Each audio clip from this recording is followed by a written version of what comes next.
इराणचे सर्वोच्च नेते आयातुल्ला खोमेनी हे अमेरिका आणि इस्रायलच्या स्ट्राईकमध्ये मारले गेले। आता ते मारले गेल्यानंतर त्यांच्या निधनामुळे इराणवर काय परिणाम होणार आहे, भारतावर काय परिणाम होणार आहे आणि संपूर्ण जगावर काय परिणाम होणार आहे, या गोष्टींची चर्चा व्हायला सुरुवात झाली।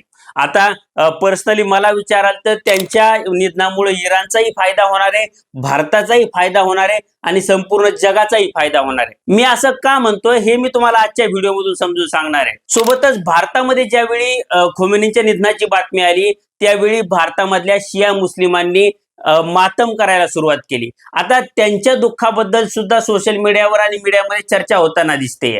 त्या चर्चेबद्दल सुद्धा मी आज बोलणार आहे। त्यामुळे या व्हिडिओच्या शेवटी खोमेनींच्या मृत्यूचा फायदा होणार आहे की तोटा होणार आहे ही गोष्ट तुम्हाला समजणार आहे आणि भारतीय मुस्लिमांचा मातम हा योग्य आहे की अयोग्य आहे हे सुद्धा तुम्हाला समजणार आहे। त्यामुळे तुम्ही हा व्हिडिओ अतिशय शेवटपर्यंत पहा आणि हा व्हिडिओ शेवटपर्यंत पाहिल्यानंतर खोमेनींच्या निधनाबद्दल तुम्हाला काय वाटतं हे मला कमेंट बॉक्समध्ये सांगा। सोबतच तुम्ही जर अजूनपर्यंत लॉजिकल सिद्धांत आपल्या युट्यूब चॅनलला सबस्क्राईब केलं नसेल तर आधी आपल्या चॅनलला तेवढं सबस्क्राईब करा।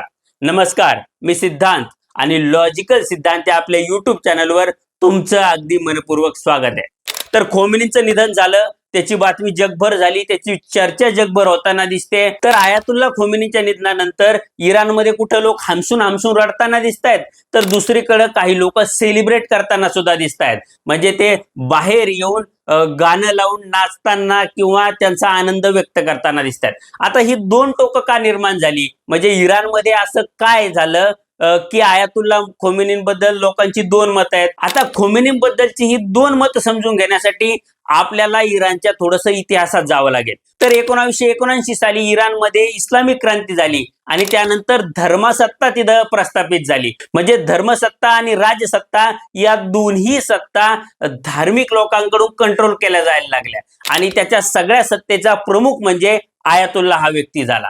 आता आयातुल्ला हे सध्या इराण मधलं पद आहे, म्हणजे तो इराणचा सर्वोच्च नेता असतो आणि सध्या जे खोमेनी आहेत ते इराणचे दुसरे आयातुल्ला आहेत। ज्यावेळी इराणमध्ये ही इस्लामिक क्रांती झाली त्याआधी इराण अतिशय प्रगत, पुढारलेला आणि लिबरल देश होता। सोबतच त्यांचे इस्रायल आणि अमेरिकेसोबत अतिशय चांगले संबंध होते, त्यामुळं वादाचं असं काही कारण नव्हतं।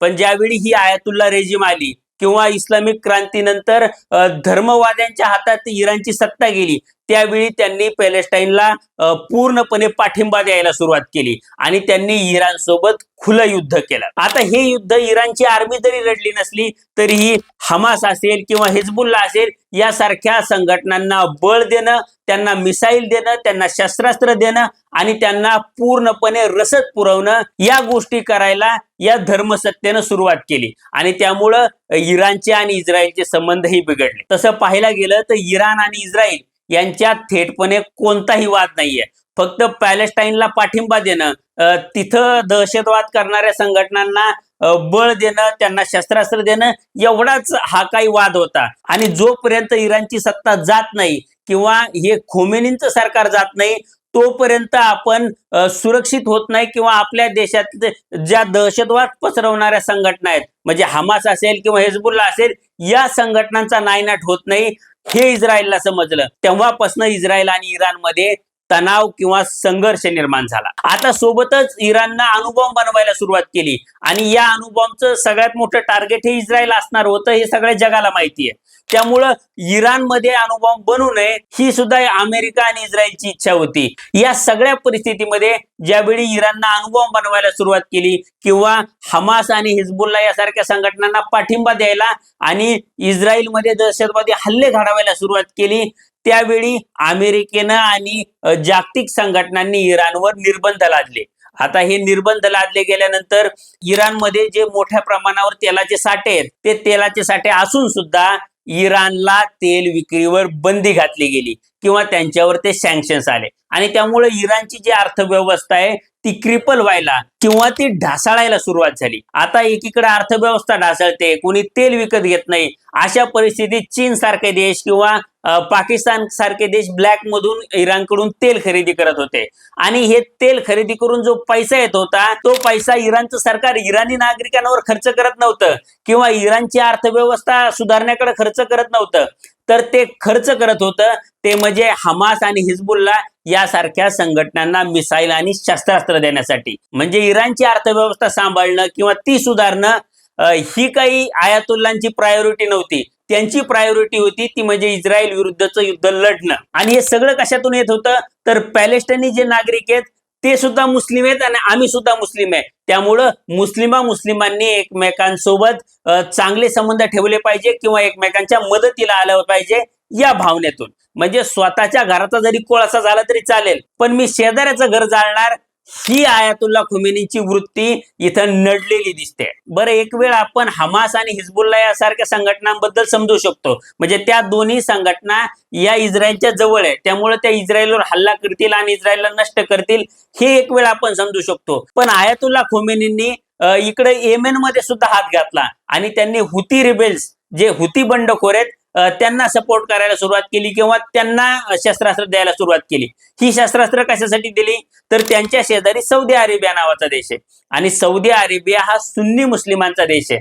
त्यामुळं तिथं बंडखोरी उफाळावी किंवा तिथं स्ट्रगल करण्यासाठी, त्यांना अनस्टेबल करण्यासाठी ही शस्त्रास्त्र इराणनं पुरवली. म्हणजे ही आयातुल्लांची जी रेजिम आहे ती संपूर्ण मिडल ईस्ट मध्ये अस्थिरता निर्माण करण्याचं काम करत होती किंवा त्यांच्या ज्या शिया मिलिटंट ऑर्गनायझेशन्स आहेत त्या या दहशतवादी संघटनांच्या माध्यमातून संपूर्ण मिडल ईस्टला वेठीस धरत होती. बरं, ही झाली जगाची परिस्थिती. पण इराणमध्ये काय परिस्थिती होती, तर इराणची अर्थव्यवस्था कशा प्रकारे निर्बंधांमुळे ढेपाळली होती हे मी तुम्हाला सांगितलं. म्हणजे गेल्या काही महिन्यांपूर्वी ज्यावेळी इराणमध्ये महागाईच्या विरोधात प्रोटेस्ट झाले, त्यावेळी एका अमेरिकन डॉलरची किंमत काय होती तुम्हाला माहितीये, तर 14 लाख रियाल एवढी एका अमेरिकन डॉलरची किंमत होती. म्हणजे आपल्या भाषेत जर सांगायचं झालं तर मेथीची एक जुडी आणण्यासाठी पोतभर नोटा घेऊन जाव्या लागतील, अशी परिस्थिती इराणमध्ये होती. आणि त्यामुळे तिथल्या लोकांनी प्रोटेस्ट करायला किंवा निदर्शनं करायला सुरुवात केली. आणि या निदर्शनं करणाऱ्या लोकांना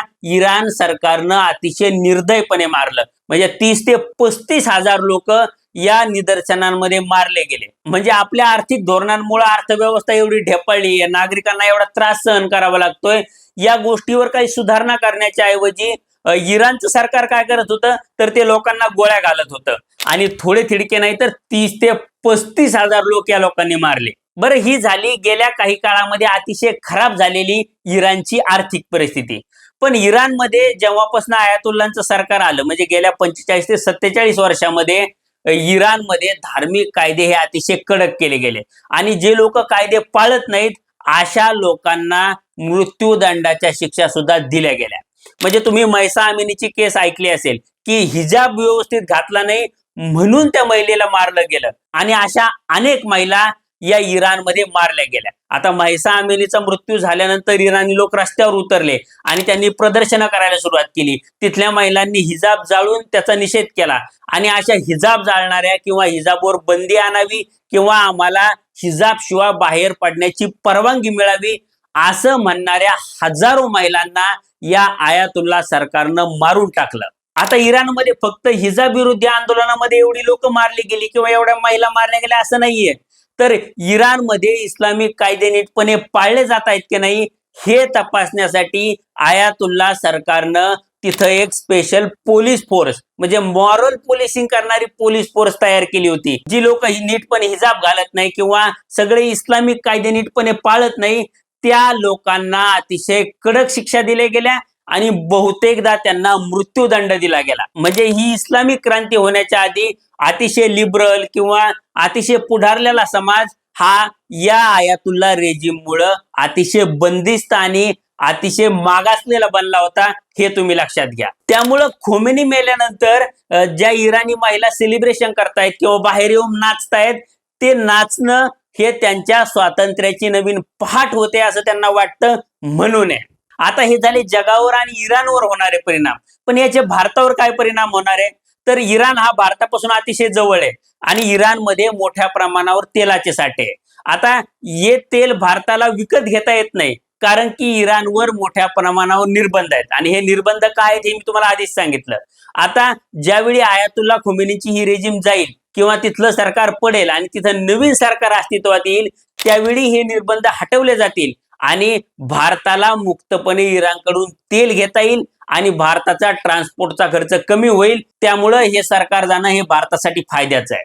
दुसरी गोष्ट म्हणजे भारत इराणमध्ये चाबार नावाचा एक पोर्ट डेव्हलप करतोय. तुम्ही ही बातमी ऐकली असेल किंवा तुम्ही या पोर्ट बद्दल सुद्धा ऐकलं असेल.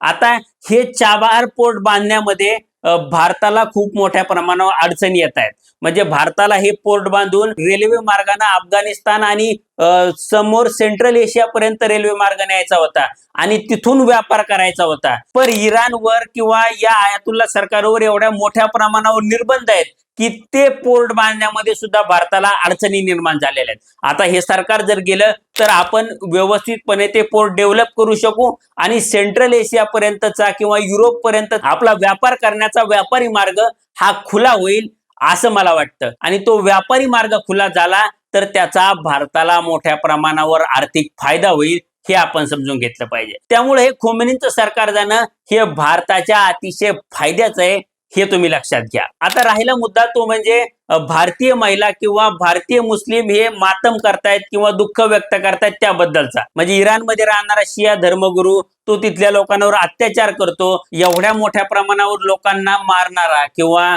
महिलांनी नीटपणे हिजाब घातला नाही म्हणून त्यांची हत्या करणारा किंवा लोक महागाईच्या विरोधात निदर्शनं करतायत म्हणून त्या लोकांच्या हत्या करणारा माणूस हा जर कोणाला त्यांचा हिरो वाटत असेल तर तुम्ही धर्मांध आहात हे या निमित्तानं सिद्ध झालं हे तुम्ही लक्षात घ्या. आता हे संपूर्ण विश्लेषण ऐकल्यानंतर खोमेनींचा मृत्यू झाला ते चांगलं झालं की वाईट झालं याबद्दल तुम्हाला काय वाटतं हे मला कमेंट बॉक्समध्ये सांगा.